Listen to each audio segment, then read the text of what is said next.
আচ্ছা, আগে আমরা শেষ করি, তারপরে তোমরা আঁকিও। এখন এটা হচ্ছে স্পিন্ডেল ড্রিভেন ওয়াইন্ডার, ঠিক আছে? তো স্পিন্ডেল ড্রিভেন ওয়াইন্ডিংয়ের মূল নীতি কি? ড্রাম ড্রিভেনের সাথে এর পার্থক্য কোথায়? হ্যাঁ, ওখানে তো ড্রাম যেহেতু ঘুরায়, ড্রামের সারফেস কোণটাকে প্যাকেজ ঘুরতো, তো ড্রামের সারফেস স্পিড আর প্যাকেজের সারফেস স্পিড সমান হতো। তো এইখানে ওই সমানের কোনো বিষয় নেই। প্যাকেজটা প্রথমে যেই স্পিডে ঘুরে, পরেও একই স্পিডে ঘুরে। কেন? এটা স্পিন্ডেলের সাহায্যে ঘুরে। স্পিন্ডেলটাকে ঘুরায় হচ্ছে মোটর, যে কোনোভাবে মোটর থেকে আমরা মোশন ট্রান্সফার করে স্পিন্ডেল পর্যন্ত নিয়ে আসছি, স্পিন্ডেলটাকে মোটর ঘুরায়। তো মোটর তো আর ভেরিয়েবল স্পিডে ঘুরে না। মোটর যদি 960 আরপিএমের হয় 960 আরপিএমেই ঘুরবে, মোটর যদি 1440 আরপিএমের হয় 1440 আরপিএমেই ঘুরবে। তো মোটরের সাথে স্পিডটা রিডিউস করে আমরা নিয়ে আসছি হচ্ছে স্পিন্ডেল পর্যন্ত। তো স্পিন্ডেলও তো একটা নিশ্চয় স্পিড আছে, স্পিডের স্পিড মনে করো 500, সে 500 বারই ঘুরবে প্রতি মিনিটে। এই স্পিডে তাকে ঘুরতে হবে, এটা কম বেশি হওয়ার কোনো সুযোগই নেই, কারণ এটা গিয়ারিংয়ের মাধ্যমে আসবে। তো এই স্পিন্ডেলটা ঘুরে, তো স্পিন্ডেলগুলো স্পিন্ডেলের সাথে আটোসাটোভাবে এই কলমের ক্যাপটা যেরকম আমরা এটার মধ্যে আটকে দিছি, কলমটা ঘুরলে এখন কি ক্যাপটা কি ঘোরাছাড়া থাকবে? ব্যাপারটা এরকমই। এই স্পিন্ডেলের মধ্যে আমরা প্যাকেজটাকে ঠিক এভাবে করে আটকে দিই, তাহলে প্যাকেজকে নিয়েই সে তখন কি করে? ঘুরে। তাহলে এখানে আর আলাদা করে দুইটার স্পিড দেখাইতে হবে না, যে এটার আরপিএম এন, স্মল এন, ওটা ক্যাপিটাল এন, এরকম কোনো বিষয় থাকে না। যদিও আসলে এখানে স্পিন্ডেলের যে আরপিএম থাকে, স্পিন্ডেলের আরপিএমই কি প্যাকেজের আরপিএম। আচ্ছা, এখন আমরা আর একটা টার্ম ধরে নিছি। আর কোন টার্মটা? ওই যে গত এক প্রমাণের সময়, ড্রাম ড্রিভেনের প্রমাণের সময় আমরা একটা টার্ম বলছিলাম একেবারে লাস্টের দিকে, যে একটা তো হচ্ছে মানে একটা ডাবল ট্রাভার্স দিতে কতক্ষণ সময় লাগে, সেটাকে আমরা তো অ্যাস বলছিলাম। একটা ডাবল ট্রাভার্সের জন্য কয়টা ঘূর্ণন লাগে। বা এটাকে যখন আমরা উল্টে কথা বলছিলাম, তখন বলছিলাম যে ডাবল ট্রাভার্স দেয় একটা ড্রাম কতক্ষণে, মানে 1 মিনিটে, একক সময়ে কয়টা ডাবল ট্রাভার্স দেয়, একক সময়ে কয়টা ডাবল ট্রাভার্স দেয়, সেটাকে আমরা একটা টার্ম ডিফাইন করছিলাম। নাম দিই নাই, ওখানেও আমরা নামটা আর দিতে পারতাম, বাট এখানে আমরা এখানে নাম দিয়ে দিছি আর, আমাদের সুবিধার্থে। আর মানে কি? 1 মিনিটে বা একক সময়ে কয়টা ডাবল ট্রাভার্স দিবে। এই টার্মটা কিন্তু আমরা আগেও ইউজ করছি, কিন্তু এটাকে আর দ্বারা ডিনোট করি নাই আর কি। এই ড্রাম ড্রিভেনও এই টার্মটা আছে, যে প্রতি মিনিটে বা প্রতি একক সময়ে কয়টা ডাবল ট্রাভার্স দেয়। তো আর ধরে যাচ্ছে ডাবল ট্রাভার্স পার মিনিট, আর মানে, তো আমরা ডাবল ট্রাভার্সটাকে দুই ভাগে ভাগ করতে পারি, এটা হচ্ছে রেভলিউশন পার মিনিট আর রেভলিউশন পার ডাবল ট্রাভার্স। তাহলে রেভলিউশন আর রেভলিউশন কাটা যায় না, উল্টালে ডাবল ট্রাভার্সটা উপরে যায় না, তাহলে ডাবল ট্রাভার্স পার মিনিটই তো হয় আলটিমেটলি। তার মানে ম্যাথমেটিক্যালি এটা সাজেস্ট করে, তো এটাকে আমরা এটা লিখতে পারি না। আচ্ছা, রেভলিউশন পার মিনিটটা কি? এখানে আরপিএম এন, আর রেভলিউশন পার ডাবল ট্রাভার্স এটাকে আমরা কি বলছিলাম, নতুন করে আবার তারপর লিখে দিলাম যদি ভুলে যাও নাকি। তখন আমরা এসকে ডিনোটি করছিলাম এভাবে, যে number of revolution of spindle, ওখানে ড্রাম ছিল, ফর ডাবল ট্রাভার্স। একটা ডাবল ট্রাভার্স দিতে কয়টা রেভলিউশন লাগে সেটাকে আমরা আর এস দ্বারা প্রকাশ করছিলাম। তাহলে এন বাই এস, এটা হচ্ছে কিসের মান? আর এর মান। এবার আসো, আমরা আর যেহেতু পেয়ে গেছি, এবার আমরা আমাদের মূল কাজে চলে আসি। মূল কাজ হচ্ছে আমাদের তিনটা: angle of wind, traverse ratio, আর হচ্ছে কি ওয়াইন্ডিং স্পিড হিসেব করা। তো ভিটি মানে কি? ট্রাভার্স স্পিড, মানে ট্রাভার্স স্পিড মানে ট্রাভার্সিং কত হচ্ছে, রানে কতটুকু ট্রাভার্স হচ্ছে সেটা আমরা হিসাব করতে চাচ্ছি। তো ট্রাভার্স স্পিড আমি হিসাব করার জন্য আমরা ধরো কি করি, আমরা প্রথমে ধরো ডিস্টেন্স নেই, ডিস্টেন্স বাই টাইম না, মানে স্পিড মানে কি, ট্রাভার্সিং স্পিড মানে ডিস্টেন্স বাই টাইম, মানে এতটুকু ডিস্টেন্স যেতে তার কত সময় লাগে সেটাই আমরা হিসাব করতে চাই। তো ধরো তোমরা আগে হিসাবটাতে আসি, 12 পরিমাণ রাস্তা না, একটা ডাবল ট্রাভার্সের 12 পরিমাণ রাস্তা আগে। 12 পরিমাণ রাস্তা পার মিনিট বা পার একক সময় আমি দেখতে চাচ্ছি, 12 রাস্তা যায় কত সময়, ধরো টাইমটা এখানে লিখবা 12 বাই টাইম, মানে ডিস্টেন্স বাই টাইম। তাহলে কি পাবা? ট্রাভার্সিং স্পিড পাবো না। এল তো হচ্ছে এদিকে, আর এদিকে ঘুরে কত সেটা পরে দেখতে পারবো আমরা। আর এদিকে ধরো রাস্তা যাবে হচ্ছে 12 পরিমাণ, 12 পরিমাণ রাস্তা যদি কত সময় লাগবে সেটাই আমরা ভাগ করতে পারি, তাহলে কি পাবো? ট্রাভার্সিং স্পিড পাবো। এখন তোমরা কি আমাকে কেউ বলতে পারবা যে 12 পরিমাণ রাস্তা যেতে কত সময় লাগবে? এই তিনটা জিনিসকে সহযোগিতা নিবা, আমি বলে দিচ্ছি। আর এস এন, এদের সহযোগিতা নিয়ে দেখো তো কোনোভাবে বলতে পারো কিনা কত সময় লাগবে। 12 পরিমাণ রাস্তা যেতে কত সময় লাগবে? এন বাই এস এর এককটা কি? এন বাই এস মানে তো হচ্ছে আর না, আর এককটা কি? ডাবল ট্রাভার্স পার মিনিট, তার মানে হচ্ছে একটা মান, ডাবল ট্রাভার্স কয়টা, ধরো 4 পার মিনিট, এরকম একটা একক হবে না? তাহলে এটা তো সময়ের একক না। আর এককটা কি সময়? এটা তো একক সময়ে কত ট্রাভার্স। S/n, তাই না? ওই আরটাকে তুমি উল্টে দাও, দেখো আর কি বলে তোমাকে, সাপোজ মনে করো আর এর মান হচ্ছে 120, আর এর মান 120 দ্বারা কি বুঝো তুমি? আর এর মান 120 দ্বারা কি বুঝো? 1 মিনিটে 120টা ডাবল ট্রাভার্স দেয়, তাই না? কয় মিনিটে? 1 মিনিটে। 1 মিনিট মানে কত সেকেন্ড? মানে 1 মিনিটই ধরো, 1 মিনিটে 120টা ডাবল ট্রাভার্স দেয়। তাহলে তোমাকে যদি কেউ বলে উল্টা করে যে একটা ডাবল ট্রাভার্স দিয়ে কতক্ষণ লাগছে, 1/120 হবে না? তারপরে 1/r করলেই আমরা কি পেয়ে যাব?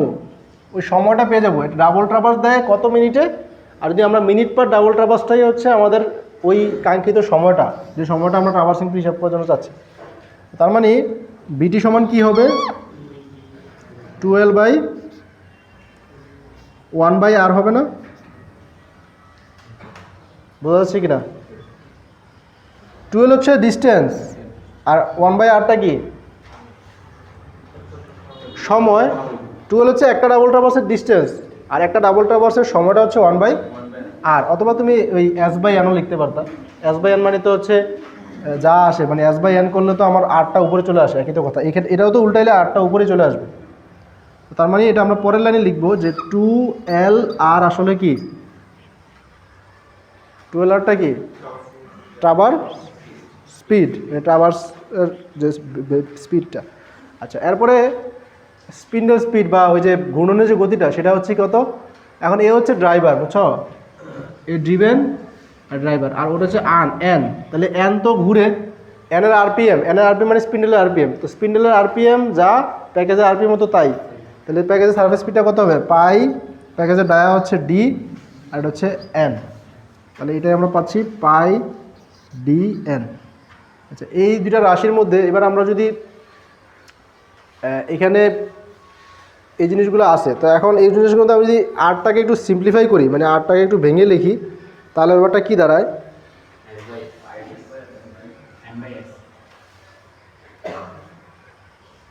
আট মানে কি? 2L বাই ধরো পাই ডি আছে, আর সমান কি লিখতে পারবো? N/S। আর নিচে তো একটা N আছেই, হ্যাঁ, এটা আমি একটু আলাদা রাখতেছি হিসাবের সুবিধার্থে, একটু পরে বলতেছি। আচ্ছা, এখন এই N আর N এর মধ্যে একটা সম্পর্ক আছে। আমরা তো এই কথাটা বলছিলাম যে কেউ যখন আরেকজনকে ঘুরায়, মনে করো আমি একটা বেল্টের সাহায্যে আরেকটা পুলিকে ঘোরাচ্ছি, একটা পুলির সাহায্যে আরেকটা পুলিকে ঘোরাবো, মানে একটা ড্রাইভার, একটা হচ্ছে ড্রিভেন। তো যখন এদের ক্ষেত্রে এগুলো কিন্তু একটা হুইল, এটা হচ্ছে বি হুইল, এটা হচ্ছে এ হুইল। এ হচ্ছে ড্রাইভার, বি হচ্ছে ড্রিভেন, এর সাহায্যে বি ঘুরে। তাহলে এর যতটা দাঁত আছে আর এর যে ঘূর্ণনের স্পিড আছে, এদের গুণফলটা আর এর দাঁত সংখ্যা আর এর ঘূর্ণনের স্পিড সংখ্যাটা সমান হবে না? ওই যে আগে যে কথা বলছি একই কথা, বেল্টের ক্ষেত্রে হচ্ছে সারফেস স্পিড সমান, আর এটার ক্ষেত্রে হচ্ছে দাঁত। এটা তো আর হুইলে তো আর, মানে গিয়ারে তো আর ইয়ে থাকে না, মসৃণ থাকে না, গিয়ারে দাঁত থাকে। ধরো 20টা দাঁত আছে, 20টা দাঁত 40টা দাঁতকে ঘুরাচ্ছে, একই তো বিষয়। যে একটা 20 ডায়ার হুইল যদি 40 ডায়ার হুইলকে ঘুরালে যেরকম স্পিড রিডিউস হবে, এখানে 20 দাঁতের একটা গিয়ার 40 দাঁতের একটা গিয়ারকে ঘুরালে তো একই হারে রিডিউস হবে। তো জন্য দাঁতের সংখ্যা আর কি। তো আলটিমেটলি দেখা যাচ্ছে দুইটা সারফেস স্পিড সমান হয়। তার মানে এই বি এর সাথে আমরা যদি এটা আরপিএম এন গুণ করি, আর যেটা ড্রাইভার আছে তার হচ্ছে দাঁত সংখ্যা এ, তার আরপিএম কত? এন, এরা কি সমান হবে? তো সমান হলে capital N by small N সমান কি পাবো? এ বাই বি পাবো না? বোঝা গেছে এটা?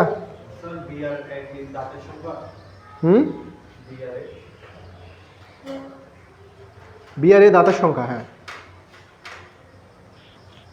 ড্রাইভার টিথ আর কি, ড্রাইভার টিথ আর ড্রিভেন টিথ।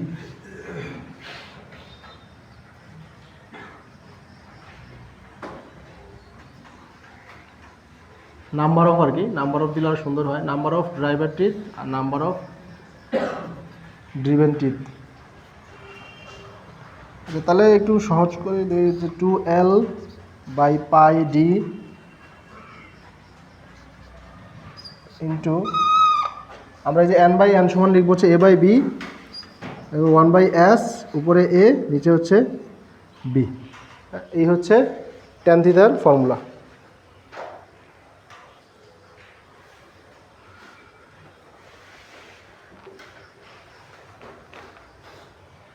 এখন এখানে কি সবাই কনস্ট্যান্ট কিনা?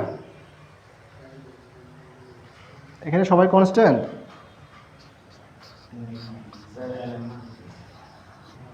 হ্যাঁ, এখানে সবাই কনস্ট্যান্ট। এল তো কনস্ট্যান্ট, স্মল ডি তো ভেরিয়েবল, তাই না? তো স্মল ডি ভেরিয়েবল, তাহলে ট্যান থিটা আমরা পাচ্ছি কি 1/d। তার মানে আমরা এখান থেকে কি বলতে পারি, প্যাকেজ ডায়া ইনক্রিজ করার সাথে সাথে প্যাকেজের ডায়ামিটার মানে প্যাকেজটা বড় হওয়ার সাথে সাথে তার অ্যাঙ্গেল অফ ওয়াইনটা কমে আসবে। এবং আগে ড্রাম ড্রিভেনে কিন্তু আমরা এটা কনস্ট্যান্ট পাইছিলাম, ট্যান থিটাটা কনস্ট্যান্ট পাইছিলাম, মানে অ্যাঙ্গেল অফ ওয়াইনটা কনস্ট্যান্ট থাকে, এখানে কনস্ট্যান্ট থাকে না। প্যাকেজ ডায়া ইনক্রিজ করার সাথে সাথে এটা চেঞ্জ হয়। এগুলো যে কনস্ট্যান্ট তো বুঝো, এ বি এস তো কনস্ট্যান্টই, তাই না? আচ্ছা, এবার এটাতে আসো, ট্রাভার্স রেশিও হিসাব করতে চাচ্ছি। ট্রাভার্স রেশিও মানে ওয়াইন পার ডাবল ট্রাভার্স, একদম ফর্মুলা থেকে আমরা লিখে নিয়ে আসছি যে ট্রাভার্স রেশিও মানে হচ্ছে ওয়াইন পার ডাবল ট্রাভার্স। তো ওয়াইনকে ওয়াইন পার মিনিট করলাম আর এটাকে ডাবল ট্রাভার্স পার মিনিট করলাম। ওয়াইন পার মিনিটের মানটা কত? আরপিএম না? Wine per minute revolution per minute তো আরপিএম, আরপিএম কত? এন। আর ডাবল ট্রাভার্স পার মিনিট, এক মিনিটে কয়টা ডাবল ট্রাভার্স দেয়? এই যে ডাবল ট্রাভার্স পার মিনিট না, আর তাহলে n/r, এদের মধ্যে কেউ কি চলক আছে বা ভেরিয়েবল না বা ধ্রুবক এরকম আছে কি না? যদি আমি n এর জায়গায়, এই n এর জায়গায় যদি এগুলো নিয়েও আসি যে bn/a, তাও সমস্যা নেই, তাও এরা সবাই কি কনস্ট্যান্ট। কারণ এ বি তো কখনো চেঞ্জ হয় না, ক্যাপিটাল এনও চেঞ্জ হয় না, আরও চেঞ্জ হচ্ছে না। কোনটা? এটা একটা হচ্ছে ট্রাভার্স রেশিওর জন্য, ট্রাভার্স রেশিওর জন্য ওয়াইন্ড তো আর এখানে হিসাব হবে না, ওয়াইন্ড হিসাবটা হবে এখানে। ওয়াইন্ড মানে ঘোরা, এখন ঘোরার ক্ষেত্রে আসবে এটা। আর এটা যখন আমরা এটা দেখতেছিলাম কেন, এই যে ট্রাভার্স স্পিডের জন্য, ভিটি। ট্রাভার্স মানে হচ্ছে ডান দিকে, আর ট্রাভার্সিংয়ের জন্য দায়ী হচ্ছে এই ড্রামটা, এটা তো বুঝো। ট্রাভার্সিং করে দেয় কে? ট্রাভার্স হচ্ছে কেন, মানে সুতা ডানে যাচ্ছে কেন? সে নিজে নিজে এখানে ঘুরলে সারাদিন কি সুতা জানা যাবে না? সুতাটাকে আমরা যে এই গাইডটার মাধ্যমে পাস করতেছি, এই প্যাকেজে নিয়ে যাওয়ার সময় সুতারা এই যে এদিক সেদিক যাচ্ছে কেন? ওই যে এই পথটাকে ফলো করতেছে, যে একটা গ্রুপ ড্রামকে ফলো করতেছে। তাহলে গ্রুপ ড্রামটা না ট্রাভার্সিং জন্য দায়ী, সেটা তো এখানে যে অ্যান আছে সেই অ্যানের সাথে হিসাব হবে। বাট এখানে আমরা এখন হিসাব করতেছি এই যে এটা ওয়াইন্ডিং ট্রাভার্স রেশিওর জন্য। তো তখন আমরা এই যে ওয়াইন্ডের কথাটা বলতেছি, তখন এই জন্য আরপিএমটা এন লিখছি, ওয়াইন পার মিনিট। ঠিক আছে, এন তো বুঝতেছো, এটা হচ্ছে এন, এটার ঘূর্ণন, আর এটার ঘূর্ণনটা হচ্ছে ক্যাপিটাল এন। কনস্ট্যান্ট, তো কনস্ট্যান্ট মানে কি? ট্রাভার্স রেশিও মানে কি? কনস্ট্যান্ট মানে কি বুঝলাম? ট্রাভার্স রেশিও চেঞ্জ হবে না। ট্রাভার্স রেশিও চেঞ্জ না হলে সেই ধরনের ওয়াইন্ডিংকে কি ওয়াইন্ডিং বলে? Precision winding. ঠিক আছে, এবং স্পিন্ডেল ড্রিভেনটা হচ্ছে এক ধরনের প্রিসিশন ওয়াইন্ডিং। আমরা এর চেয়েও আরও প্রিসাইজলি ওয়াইন্ডিং একটা দেখবো, কিন্তু এটাও এক ধরনের কি প্রিসিশন ওয়াইন্ডিং। আচ্ছা, এরপর আর বাকি থাকলো কি? Winding speed.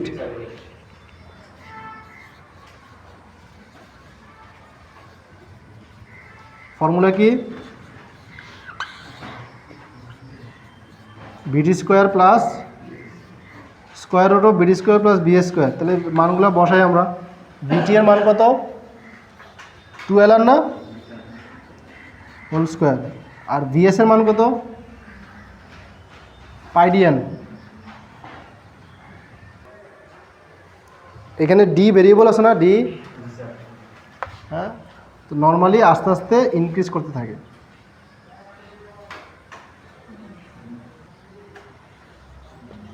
ডি বাড়ার সাথে সাথে ওয়াইন্ডিং স্পিডটা আস্তে আস্তে বাড়তে থাকে। এটা হচ্ছে সমস্যা। আমার প্রিসিশন ওয়াইন্ডিংয়ে প্রিসাইজ হওয়ার জন্য ট্রাভার্স রেশিও যেমন কনস্ট্যান্ট থাকতে হবে, আসলে ওয়াইন্ডিং স্পিডটাও কনস্ট্যান্ট থাকা উচিত ছিল। তো এটা যদিও একটা প্রিসিশন ওয়াইন্ডিং, তারপর এটাতে একটা প্রবলেম থেকে যাচ্ছে সামান্য, সেটাকে আমরা আরেকটু প্রিসাইজলি মানে মাইক্রো প্রসেসর ইউজ করে কন্ট্রোল করতে পারি, সেটা আমরা একটু পরে দেখব। তো তাহলে এখানে আসলে ওয়াইন্ডিং স্পিড মানে কি? ওয়াইন্ডিং স্পিড মানে হচ্ছে আমার কী হারে ওয়াইন্ডিংটা হচ্ছে। প্রতি মিনিটে আমার একটা ক্যালকুলেশন থাকবে না, যে আমি 1 মিনিটে কতটুকু সুতা জড়াবো। আমার তো অনেক টার্গেট থাকবে, যে 1 টন টার্গেট, 2 টন টার্গেট, তাহলে আমি কয়টা ড্রাম ইউজ করবো, আমার কয়টা মেশিন ইউজ করবো, আমি 5 দিনের কাজটা করতে পারবো কিনা, আমার একটা ক্যালকুলেশন থাকবে না, আমরা ম্যাথ করবো, ক্যালকুলেশন থাকবে। তো সেই ক্যালকুলেশন মোতাবেক দেখা যায় ওয়াইন্ডিং স্পিডটা প্রথমে মেশিনে যা থাকে সেটা আস্তে আস্তে বাড়তে থাকে। এটা হচ্ছে সমস্যা। আর এটাকে আমরা চিত্র দিয়ে দেখাতে চাইলে, গত ক্লাসে যেরকম চিত্র দিয়ে দেখাছিলাম, সেটা হচ্ছে এরকম যে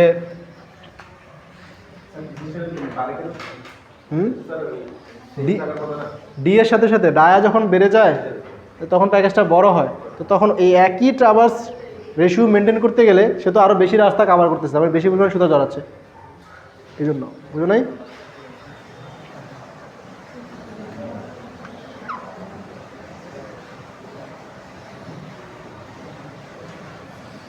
ধরো প্যাকেজটা ইনিশিয়ালি খুব ছোট ছিল, এরপরে প্যাকেজটা বড় হয়েছে। তো প্যাকেজটা যখন ছোট ছিল তখন তার অ্যাঙ্গেলটা ছিল এরকম, তো অ্যাঙ্গেলটা এরকম হলে সে 4টা মানে 2টা ট্রাভার্স করে যাচ্ছে, আবার 2টা ট্রাভার্স আসছে, 4 ডাবল ট্রাভার্সে ফিরে আসে। এখন যদি অ্যাঙ্গেলটা চেঞ্জ করো তুমি, এইটাকে ঠিক রাখতে হবে, ট্রাভার্স রেশিওটা ঠিক থাকে। যখন অ্যাঙ্গেলটা চেঞ্জ হয় ট্রাভার্স রেশিও ঠিক থাকে কীভাবে দেখো,